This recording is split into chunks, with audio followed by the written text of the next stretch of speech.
Ya, Bismillahirrahmanirrahim. Assalamualaikum warahmatullahi wabarakatuh. Gimana adik-adik, sehat semua? Masya Allah, sehat. Alhamdulillah, barakallahu fikum. Ya adik-adik, di pagi ini kita akan belajar, ya ini mengutamakan adab dan akhlak dalam etika Islam. Baik adik-adik, sebelumnya ada yang ada sakit hari ini adik-adik? Kalau nggak ada lagi ada acara keluarga, izin atau gimana gitu adik-adik? Oh, alhamdulillah, berarti hari ini besok semua ya. Oke, baik adik-adik semuanya. Semoga hari ini diberikan kesehatan oleh Allah SWT, sehingga kita belajar di kali ini itu mendapatkan barokah dan manfaatnya hingga yaumil qiyamah. Amin amin rabbal alamin. Baik adik-adik, sebelumnya ada udah tahu adab belum ya?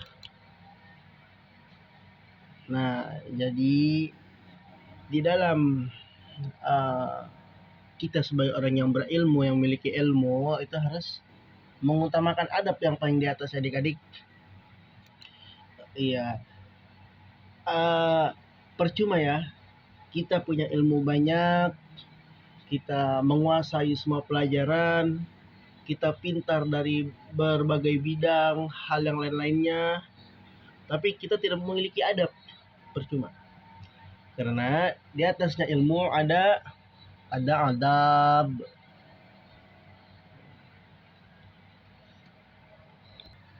Baik adik, sebelumnya ada yang udah paham belum tentang pengertian adab? Ya, kalau ada yang paham boleh dijawab. Oh, belum ada. Baik, di sini saya akan menjelaskan ya tentang apa itu adab. Jadi adab itu berasal dari bahasa Arab, ya, yang secara bahasa memiliki artinya kesopanan. Jadi sopan dan santun ya. Begitu. Nah, terus sedangkan akhlak itu secara istilah itu ibarat tentang pengetahuan, ya, apa yang dapat menjaga diri kita dari segala sifat yang salah, yang kurang sopan maksudnya ya, seperti itu. Nah, jadi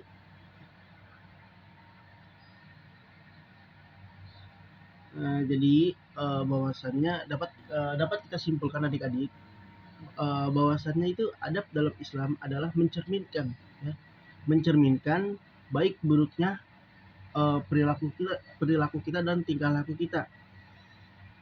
Baik itu buruknya dari seseorang, mulai dari hinanya seseorang, mulai dari terhormatnya atau tercelaknya seseorang. Seperti adik-adik ya. Nah, di sini ada pengertian akhlak. Apa sih itu akhlak adik-adik? Jadi akhlak itu tuh memiliki arti adat yang sangat disengaja gitu atau dikehendaki, ya. Bahwasannya akhlak itu adalah azimah atau kemauan yang kuat, ya, tentang sesuatu yang dilakukan berulang-ulang sehingga menjadi kebiasaan yang mengarah kepada kebaikan dan keburukan. Jadi akhlak ini nggak beda aja adik-adik ya dengan adab. Jadi ibaratnya ini bersanding gitu kan, bersanding, terus pokoknya sejalan aja lah intinya, sejalan ya. Ya karena jadi ada sedikit cerita nih adik-adik. Yang mau dengernya nih ceritanya nih, ceritanya seru nih. Ini tentang diutusnya Rasulullah oleh Allah untuk apa ya? Dalam hadis bahwasanya Rasulullah SAW bersabda, Innama buistu liutami makarimal akhlak. Sesungguhnya Rasulullah SAW diutus oleh Allah untuk menyempurnakan akhlak. Nah, jadi dalam keadaan apapun Rasulullah ini udah ditunjuk oleh Allah dari sebelum zaman Nabi Adam. Ya adik-adik, dulu zamannya Nabi Adam alaihissalam, ketika Nabi Adam masih di surga, kalian tahu cerita ini. Ya, Nabi Adam sebelum di surga ngapain? belum ada yang tahu. Aduh, ini pemahaman sejarahnya kurang adik-adik nih ya. Iya, jadi gini adik-adik. Dulu Nabi Adam ketika di surga, beliau itu melihat, Nabi Adam itu alaihi salatu wassalam itu melihat ada seperti cahaya, terus di situ ada nama Muhammad. Bayangin, Allah udah menciptakan nur cahayanya Nabi Muhammad dalam surga. Bisa ada namanya Muhammad. Nah, lantas bertanya Nabi Adam, "Ya Allah, siapakah Muhammad ini?" Lalu Allah berfirman, yang artinya Muhammad ini kelak nanti adalah kekasihku dan akan aku utus ialah sebagai para akhiri anbiya atau nabi yang terakhir. Ya adik-adik, nabi yang terakhir. Nabi yang terakhir adik-adik. Nah, ketika itu ketika begitu pula ya, maksudnya begitu pula ketika Nabi Adam ingin menikahi Siti Hawa, Allah mengasih mahar dengan sebutan Muhammad ketika Nabi Adam menikah, seperti itu. Nah, begitu pun dengan Rasulullah. Ketika Rasulullah sudah di akhir zaman, diutus oleh Allah sebagai para penutup anbiya, penutupnya para nabi, penutupnya para rasul, atau yang kita sebut dengan akhirul anbiya ya, akhirnya para nabi. Diutus untuk menyempurnakan akhlak mereka, untuk menegakkan Islam yang benar-benar Islam. Jadi, nah, baik, kita lanjut ke materinya. Gitu. Baik, Bapak buka PPT dulu bentar ya.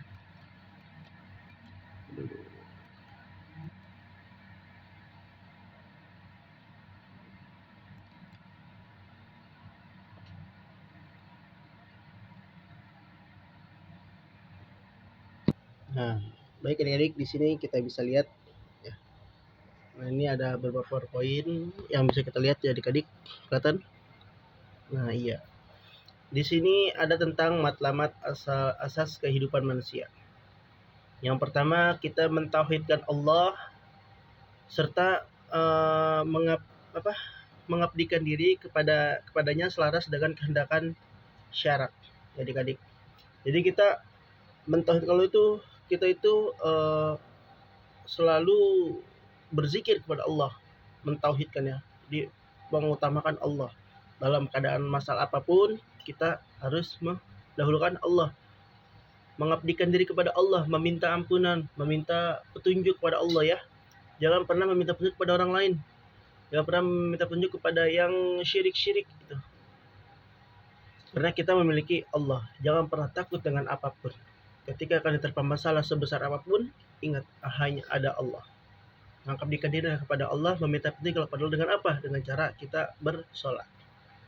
Dengan salat hajat ya, meminta pertolongan, meminta bantuan, meminta petunjuk ya, seperti adik-adik. Yang kedua ada mematuhi dan menjadikan apa yang telah digariskan oleh Allah dalam Al-Quran dan sunnahnya sebagai garis panduan hidup.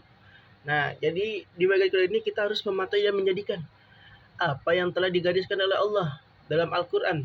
Misalkan Allah melarang kita untuk berzina, Allah melarang kita untuk minuman khamar, itu sudah jelas ada dalam Al-Quran ya.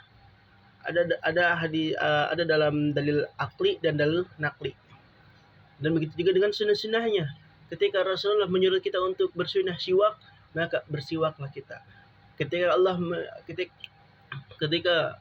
Allah menyuruh kita berpuasa, maka berpuasalah kita. Itu sudah ada dari sunnah-sunnahnya.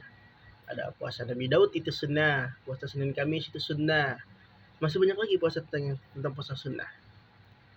Yang ketiga itu ada memakmurkan bumi serta mempertingkatkan kehidupan manusia di tahapan yang paling tinggi selaras dengan pemulihan Allah kepada manusia. Jadi kita memakmurkan bumi itu artinya kita menjaga bumi nih. Menjaga bumi agar bumi kita ini terus terjaga kelestariannya. Tapi kalau untuk zaman sekarang ya adik-adik, kita tahulah, kita melihat udah banyak ya pepohonan ditebang di mana-mana, kehancuran di mana-mana. Terus banyak lah pokoknya peperangan di mana-mana, itu merusak popularitas bumi ya adik-adik, merusak keindahan kelestarian bumi ya adik-adik ya. Jadi kita sebagai manusia ini kita harus bersyukur ya, Allah yang udah membuat bumi ini ya indah begitu kan adik-adik. Tapi kalau kita yang merusak kan gimana gitu ya. Nah, kita lanjut ya. Di sini ada tujuan pembentukan akhlak adik-adik. Apa sih tujuan pembentukan akhlak? Jadi yang pertama ini berinteraksi dengan Allah melalui akidah yang sempurna dan ibadah yang sahih. Jadi kita melakukan tuntunan akidah yang sesuai dengan Al-Quran dan Sunnah ya adik-adik, dan sempurna dalam ibadah yang sahih. Seperti apa? Seperti sholat, puasa, Ramadan, itu adalah ibadah yang sahih. Kita harus mengikuti tuntunan caranya seperti apa. Karena ya ini adik-adik, contoh misalkan kita ibadah itu contohnya kita kayak sholat gitu kan, kita menjadi imam di suatu musola ya adik-adik, contoh ini ya. Terus Al-Fatihah kita nggak lancar, itu otomatis batal semua adik-adik, harus mengulang lagi. Karena syarat sahnya sholat ialah di Al-Fatihah. Al-Fatihah kita nggak lancar, Al-Fatihah kita nggak jelas, masih berantakan, masih belepotan, maka otomatis itu sholatnya batal semua adik-adik. Tuh, makanya ya kalau walaupun kita nggak bisa baca ya minimal Al-Fatihah lah yang kita pelajari lah, yang kita hafal sih ya. Makanya yang kita perjelas karena itu wajib, syarat wajib salat itu ya Al-Fatihah itu. Yang kedua ada berinteraksi dengan diri dan jiwa secara rasional, jelas, benar, serta memberikan komitmen yang mutlak terhadap manhaj Allah Subhanahu wa taala. Nah, di sini adik-adik kita berinteraksi dengan diri dan jiwa ya yang masih waras dah ya. Kayak contohnya kayak puasa nih. Syarat puasa itu kan harus berakal, dewasa ya kan. Nah, itu suatu komitmen yang mutlak terhadap manhaj Allah. Yang ketiga itu ya adik-adik di sini ada berinteraksi dengan apa nih? Dengan Allah melalui pelaksanaan hak kepada yang berhak berdasarkan pertanggungjawaban akal dan syarat, dengan itu mendapatkan ridha jiwa dan manusia melalui akhlak. Maksudnya itu mendapatkan ridha Allah ya dalam melalui akhlak Islam. Baik, kita lanjut. Nah, di sini ada beberapa definisi akhlak nih. Ya, yang pertama ini ada akhlak dari segi bahasa, bermaksud yang arti itu kebiasaan, tabiat atau maruah. Nah, di sini Imam Al-Ghazali memberi maksud istilah akhlak ialah satu sifat yang tertanam dalam jiwa yang daripada timbul perbuatan-perbuatan dengan mudah ya adik-adik, dengan tidak memerlukan pertimbangan pikiran dan terlebih dahulu. Nah, jadi akhlaknya lebih mengutamakan sifat ya. Jadi pemikiran ini tidak disampaikan dahulu. Jadi ibarat kata kayak gini ya adik-adik, menurut Imam Al-Ghazali itu ibarat kata kita mikir dulu nih sebelum kita berucap gitu kan, menjauhkan pikiran terlebih dahulu gitu. Jadi mikir dulu sebelum kita berucap. Takutnya kalau kita udah ucap, lantas ucapan kita ini banyak yang salah, banyak keluar yang mudorotnya, ya itu jadinya. Jadi di sini Al-Ghazali memberikan mempertimbangkan untuk mendahulukan pemikiran dulu. Mikir dulu baru berbicara. Takutnya nanti ada kesalahan apa gimana gitu kan. Baik, di sini kita lanjut lagi ya.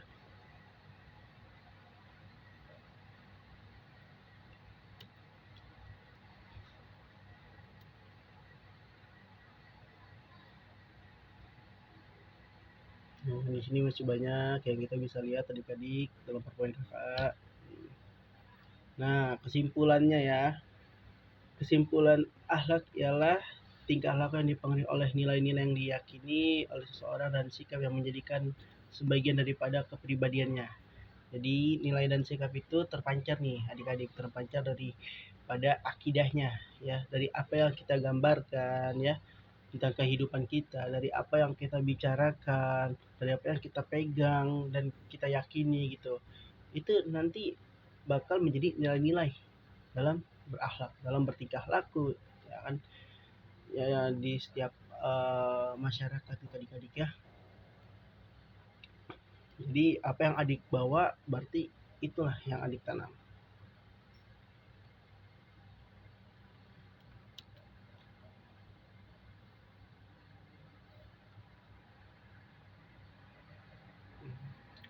Nah, masih banyak lagi adik-adik di sini. Adik-adik bisa baca. Jika ada yang tidak tahu, adik-adik berkenan bertanya, silakan. Ya. Nah, di sini masih ada tentang perbedaan antara akhlak dan perilaku. Gitu.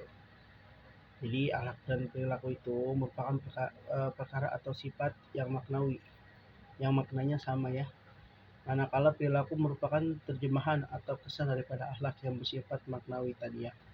Jadi, pokoknya akhlak dan perilaku itu sama. Jadi akhlak itu menunjukkan perilaku kita, ya kan? Begitu juga dengan perilaku menunjukkan akhlak kita. Jadi uh, perbedaannya itu hanya sedikit saja ya. Jadi perbedaan itu ya terkadang adik-adik perilaku itu tuh diterjemahkan tuh bukan dari akhlak, tapi akan tetapi sebaliknya akhlak dapat diterjemahkan dengan perilaku. Gitu.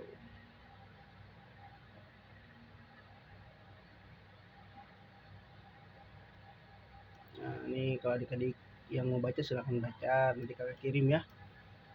Yang ingin bertanya silakan bertanya, nggak apa-apa. Nah, masih banyak lagi tadi adik. Nah, dan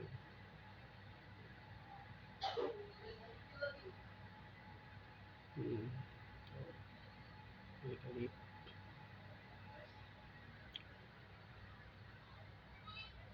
Nah, di sini ada kedudukan akhlak nih dalam Islam, ya. Adik-adik di sini adik-adik bisa baca. Yang pertama adalah mempunyai kedudukan yang lebih tinggi, yang paling tinggi banget di antara dari kedudukan-kedudukan yang lainnya. Ya adik-adik, akhlak ini paling tinggi. Entah akhlak kita kepada ulama, kepada guru, kepada orang tua, ini paling tinggi adik-adik akhlak ini. Ya yang tadi kakak bilang yang awal itu, ya kan, sepintar apapun kalian, sebisa menguasai apapun kalian itu dari segi ilmu ataupun segi pemikiran, tapi kalau tidak disandari dengan akhlak itu udah sia-sia.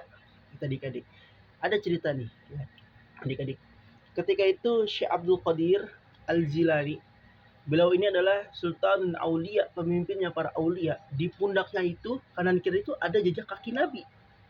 Di atas pundaknya Syekh Abdul Qadir. Beliau ini bisa dibilang apa ya? Rajanya para waliullah. Ya kan, raja para waliullah. Ada ketika itu Syekh kakak nggak tahu namanya siapa, pokoknya Syekh Fulan bin Fulan gitu kan.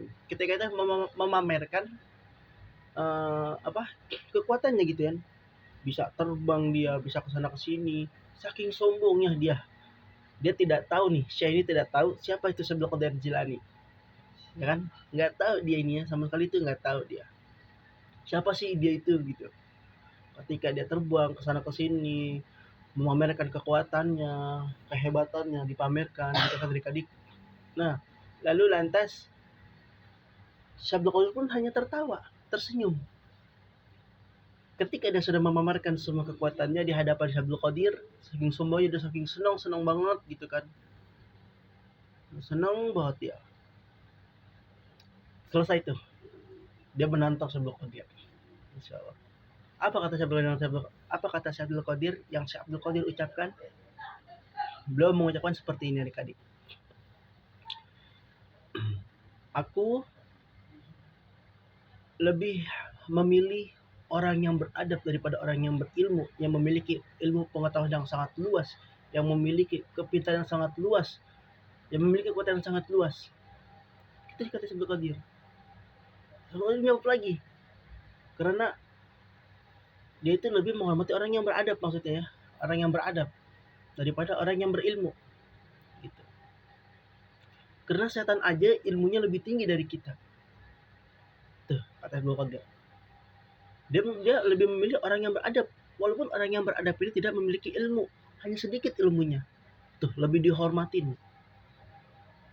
Tuh, makanya adik-adik ya, kalau adik-adik nggak bisa menguasai pelajaran ini itu, ya salah satunya ya setidaknya sudah memiliki adab lah, memiliki akhlak yang baik gitu. Biar kita bisa dapat nilai A+. Walaupun kita memiliki ilmunya sedikit, pemahamannya sedikit, kita nggak pinter, ya paling setidaknya kita masih memiliki akhlak. Ya, tenang adik-adik, akhlak ini di atasnya ilmu. Akhlak ini kedudukannya paling tinggi di antara kedudukan yang lain. Ya, ya lebih baiknya sih ya sejalan gitu kan, seiringan, se apa sama gitu, sama rata lah dengan ilmu. Itu nilai A+ lebih baik-baiknya lagi. Kita memiliki ilmu, memiliki adab sejalan bareng gitu. Itu lebih bagus lagi adik-adik. Ya.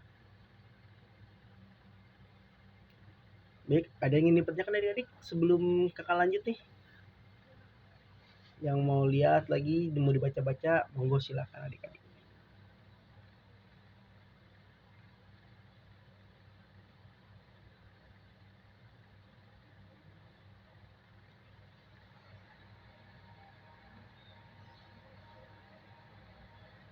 Ya adik-adik, akhlak ya bisa dibilang akhlak ini ya dapat meningkatkan ya adik-adik cara hidup, gaya kita, gaya seseorang manusia melalui tingkah laku yang sopan. Nah, dapat meningkatkan nih gaya hidup kita seperti apa. Jadi akan terbentuk dari akhlak nih. Ya, akhlak itu bisa membaca apa aja.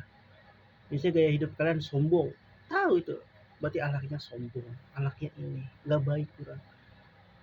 Jadi kita harus disamain nih supaya akhlak kita tidak terlihat jelek di hadapan orang. Bagaimana caranya itu ya adik-adik? Ada pertanyaan? Ya, nggak ada, baik kakak lanjut ya.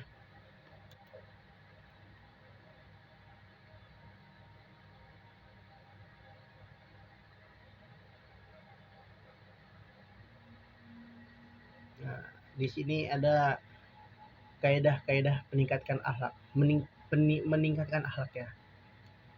Adik-adik di sini bisa baca nih, baca dulu. Sebelum kakak jelaskan, kita baca dulu yuk bareng-bareng. Nah, kita lihat adik-adik. Yang pertama ini adalah mengurangkan pengaruh nafsu negatif. Mengekang diri dari melakukan perbuatan-perbuatan yang bersifat keji, yang bersifat buruk. Nah, akhlak ini berat adik-adik nih, kalau kita tahu ya.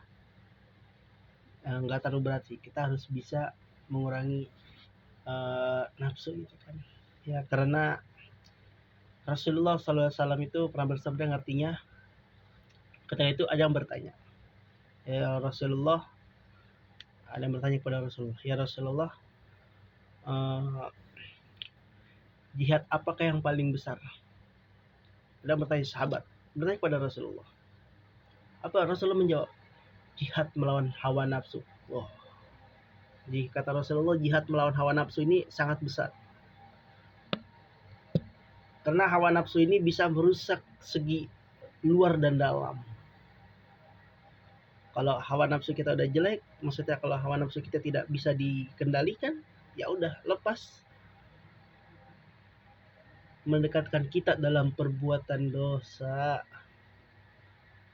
Udah, karena jihad yang paling besar adalah jihad melawan hawa nafsu ketimbang kita jihad berperang melawan kekafiran, kesyirikan. Ini paling besar ini jihadnya ini. Melawan hawa nafsu kita sendiri. Itu susah. Ya, susah kita. Kita misalkan contoh, kita lagi asik bermain game, dengar azan, ya kan? Karena hawa kita tuh, nafsu kita tuh udah di game ini aja udah. Jadi seakan-akan kita melupakan semuanya, melupakan perintah salat dari Allah SWT. Ketika Allah mengatakan hayya 'alas shalah gitu kan, lupa nih, Allah udah memanggil tapi kita lupa. Wah, benar-benar saking ke gamenya kita kan, lupa dengan semuanya. Ya, jadi adik-adik, jihad yang diutamakan oleh baginda Rasulullah ialah jihad melawan hawa nafsu kita. Karena di situ akan terbentuk nih keburukan-keburukan dan kebaikannya. Kalau kita bisa mengendalikan hawa nafsunya. Ya. Terus yang kedua itu berusaha untuk melakukan penyucian diri, berlatih dan menerapkan perkara kebaikan dengan melakukan ibadah wajib dan sunnah seperti puasa, sholat, zikir. Gitu. Itu kadang meningkatkan akhlak. Dan karena kita bukan waliullah, kita hanya manusia, ya setidaknya kita berzikirlah. Ketika sholat itu jangan keluar dulu gitu kan adik-adik. Kan banyak adik-adik nih ketika sholat maghrib ya entah itu sholat apa ya, ketika itu kita coba berzikir dulu, duduk dulu di masjid berzikir, berdoa lah, minimal lah, berikan berdoa lah. Kalau kalian lagi sibuk atau minimal kita berzikir dan berdoa aja lah, gak sampai kita baca Quran gitu kalau nggak ada waktu gitu kan. Untuk apa sih? Untuk kita menghindari dari sifat yang keji, yang tidak baik, seperti sifat dengki, malas, mengumpat gitu kan. Ya sehingga kita sholatnya udah berzikir aja di dalam masjid, berzikir mau terus minta doa ampunan gitu. Apalagi di sholat maghrib nih, sholat maghrib kan banyak nih manfaatnya, maksudnya itu manfaatnya pahalanya banyak nih pas kita di sholat maghrib, karena waktu sholat maghrib hanya sedikit, jadi utamakan kita berzikir, kalau nggak baca Quran dah dalam masjid gitu. Nah adik-adik, baik kita lanjut. Oh ya sebelumnya ini adik-adik ada yang udah paham belum nih? Kalau udah belum paham boleh bertanya sama kakak ya.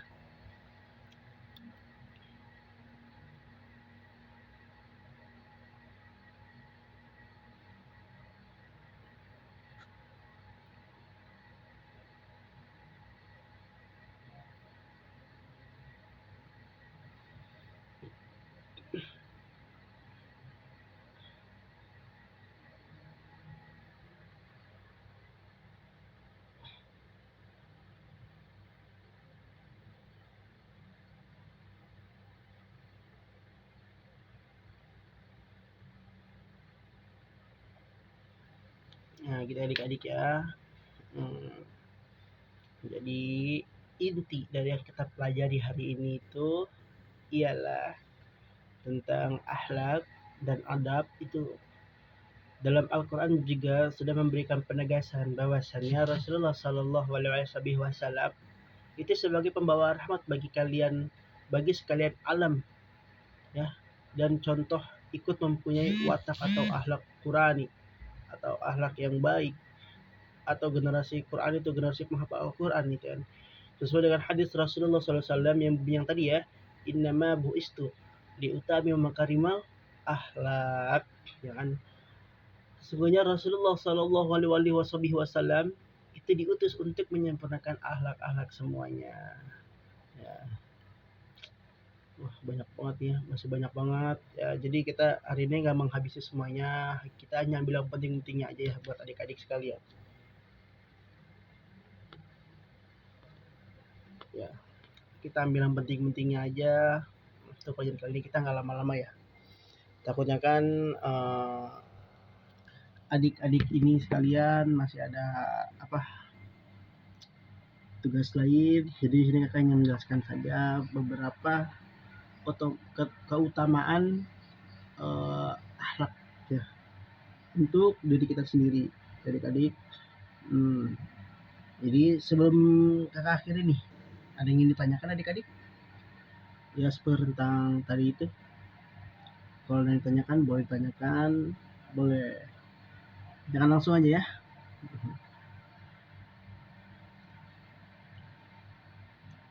Jadi intinya adalah di atasnya ilmu masih ada adab, masih ada akhlak ya, paling tinggi gitu ya, paling tinggi banget. Karena Allah Rasulullah untuk menyempurnakan akhlak-akhlak kalian nih, yang kalian lakukan, perbuatan apa ya selama hidup itu bakal dijadi pertanggungjawaban di akhirat nanti, di yaumil kiamah, yaumil masyar, yaumil mizan. Akan ada balasannya nanti. ketika semasa hidupnya nih, misalkan kalian sering mengadu ayam gitu kan, atau orang tua kalian sering ikut-ikutan begituan, itu bakal diadu nanti di akhirat. Nanti ada tempat pengaduan kalian, ya. Yang sering membunuh kucing, ya kan? Itu nanti ada balasannya di akhirat. Tenang aja, tenang. Yang sering berbohong, yang banyak janjinya, gitu kan. Waduh, menyenggol sedikit gitu kan. Wah. Ya kan? Itu nanti akan ada balasannya adik-adik. Terus masa hidupnya adik-adik ya. Ya itu tergantung dari gimana adik apa berbuat gitu kan. Ya, intinya gitu aja adik-adik ya. Ingat pesan kakak, kalau kalian tidak bisa menguasai ilmu sebanyak apapun, tidak paham itu ilmu gitu kan, ya setidaknya kalian memiliki adab lah sedikit, adik-adik. Jadi tapi lebih lebih bagusnya lagi disandingkan, dijalankan, disamaratakan gitu antara ilmu dengan akhlak gitu. Wah itu lebih bagus lagi. Apalagi kan punya ilmu, terus kan punya adab, punya akhlak yang baik gitu kan. Wah masya Allah itu, tadi masya Allah. Udah bagus lah ya. Itu adik-adik. Baik adik-adik, sebelum kakak akhiri pelajaran hari ini, semoga ilmu yang diberikan oleh Allah SWT bermanfaat ya bagi adik-adik sekalian semuanya. Ya, baik, kakak akhiri kalam ya, yang telah Rasulullah membawakan kita dari zamannya gelap gulita sampai zaman terang minan zulmat ilan nur. Semoga ilmu yang bermanfaat dapat diridhai oleh Allah, dapat kita pahami semuanya di hari ini. Baik kakak akhiri kalam, bila ada kata-kata yang salah tanya dari kakak. Akhir kalam, wassalamualaikum warahmatullahi wabarakatuh.